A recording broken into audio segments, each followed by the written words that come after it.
the bridges from Makasandig to Makanhan to the 1st District, and from Makabalan, nothing is left. That is the situation, Mr. Secretary. How can I not bring this out when our city is being stifled? It is not breathing anymore because of traffic. Now, we know the responsibility, Secretary. This is only about 900 million. That is why, of the Region 10, the district of Congressman Rodriguez is the biggest reduction. Not because of flood control, but because of these bypass roads. Now, how can we be able to explain this? Bypass road, package 11 and package 12, 150 each. Nawala na. Now, how can we finish the coastal bypass road? You also remove, I don't know who removed them.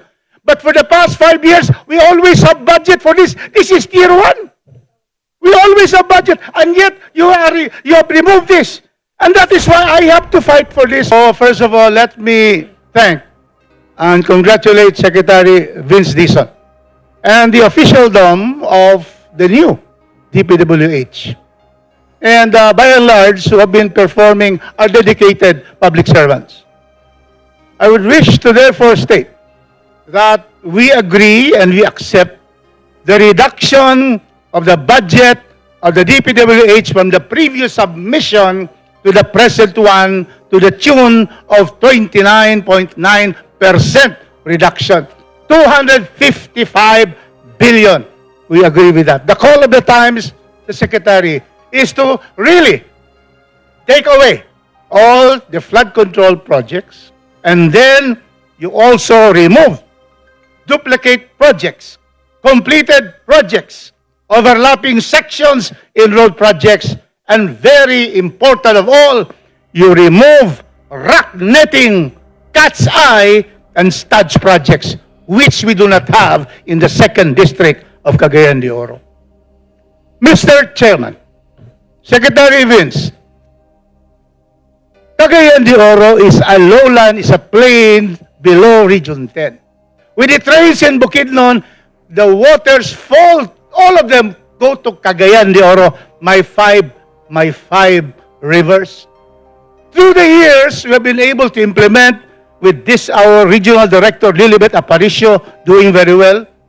And our district engineer, who is #1 in the Philippines, JP Lisondra, we have been able to implement and put, sections and segments, and we have saved the more crucial places where there are many residents near the river. But still, because we only get small allocation every year, the rivers are so long, we cannot complete the flood control. So therefore, I agree that next year we will have none.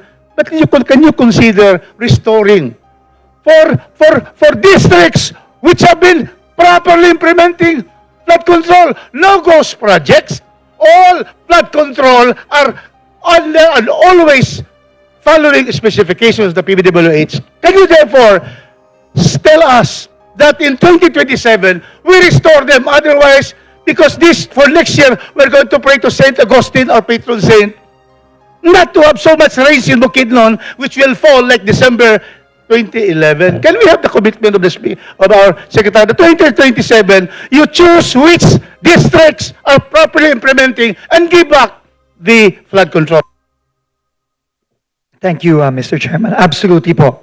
For 2027, kagaya po ng sinabi ko kanina, I think what we should all do po, which includes obviously our honorable members of Congress, is to really plan the flood control projects properly, beginning from the local development councils to the provincial to the regional development councils. And yun pong mga priority projects which include flood control na alam po natin kailangan ng mga areas tulad ng Cagayan de Oro at iba pang mga low-lying areas sa bansa. Gawin po natin ng maayos, gawin po natin ng tama, planuhin po natin ng mabuti. At yun po ay kinukomit ko po.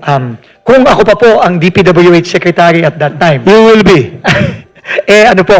Gagawin po natin yan, Mr. Chairman. You will have my commitment there po to really do this right, no, sa susunod na budget sa 2027. Thank you with that particular guidance, Secretary. So we are through with floods. So that's again, next year, that's okay. It's the call of the times. There will be prosecution, investigation, and very happy with the President creating the Independent Commission for Infrastructure. So let's go now to the second issue. The second one is traffic of Cagayan de Oro. There is only one highway from Butuan to Iligan to Cagayan de Oro to Butuan. That is the BCIR Road, Butuan, Cagayan, Iligan Road. Isa lang yan. Grabe na ang traffic dyan ngayon, Secretary. That is why for the past 5 years, we have been able to secure funding, Mr. Secretary, for our bypass roads, our coastal bypass road, our eastern interior road, our other roads, so that we will not hinder the flow of goods and people in the city of Cagayan de Oro. However, Mr. Secretary, you slashed, Mr. Secretary, your team slashed these bypass roads which are important to be able to have our city survive and breathe and be able to have the flowing of goods. You have removed, Mr. Secretary, the following. Bypass road, package 11 and package 12, 150 each. Nawala na. Now how can we finish the coastal bypass road? You also remove, I don't know who removed them. But for the past 5 years, we always have budget for this. This is tier 1. We always have budget. And yet, you have removed this. And that is why I have to fight for this because these are our alternate bypass road. You took this out, the bypass road. You took out the eastern interior road, the one on the hills. Then you took out the diversion road, the one in the mountains. And you took out no budget for our bridges. 2 bridges. This is to decongest Cagayan de Oro. The bridges from Makasandig to Makanhan to the 1st District and from Makabalan, nothing is left. That is the situation, Mr. Secretary. How can I not bring this out when our city is being stifled? It is not breathing anymore because of traffic. Now, we know the responsibility, Secretary. This is only about 900 million. That is why of the Region 10, the district of Congressman Rodriguez is the biggest reduction. Not because of flood control, but because of these bypass roads. Now, how can we be able to explain this to the people of Cagayan de Oro? That because of this flood control, we remove the bypass roads of the city. Yan, that is my problem. When I go back to them, what will happen? This will be dead ends. The 5 years of work in these bypass roads will end this year. And when will it be renewed? So I am asking, appealing to the Secretary, can you restore this? This is already funded for 5 years. 0 for 2026. Now, how can we have that? Mr. Chairman, I am double checking po ngayon with our planning office. Mukha po nga nangyari dito na sama po siya dun sa paglilinis dahil I think it was looked at as multiple packages, but we will Of course, it will be multiple package 11, 12. It's a very long Opo. coast. It is about 26 kilometers coast. We have finished only, the first phase is finished, Secretary Babe Singson. It took us 9 years, but it was finished. Because every year mayroon. Dito, wala. Yeah. Mr. Chairman, I'm Right. just in discussion right now with the planning office. So we will find a way to restore this and work with the Committee on Appropriations to restore some, if not the lion's share of those that were removed.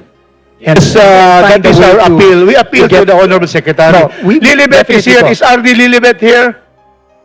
Yes, Lilibet, he's here. no? May ibinigay sa atin on these packages. 50, very small, but the bigger portion. How can you finish this without these new ones? Opo. That is what we're asking. Save Cagayan de Oro, Secretary.